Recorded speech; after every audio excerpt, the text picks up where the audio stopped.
Hey everybody, so today we'll be talking about some of the important differences between the ordinary bill and the money bill, right?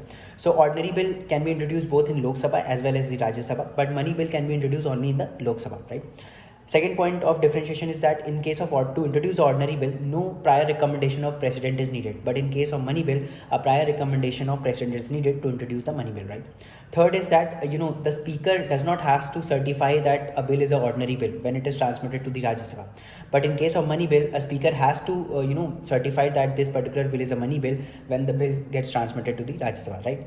Coming to the Rajya Sabha has practically all the powers. In case of ordinary bill, they can amend it, reject it, but in case of money bill, Rajya Sabha practically has no power because they can just give recommendation, they cannot reject it, right? Another point of difference is that Rajya Sabha can maximum take no action for an ordinary bill up to 6 months, but in case of money bill, they have to return it back until in 14 days. If they don't return it, it is deemed to be passed. So these are some of the important points. Thank you.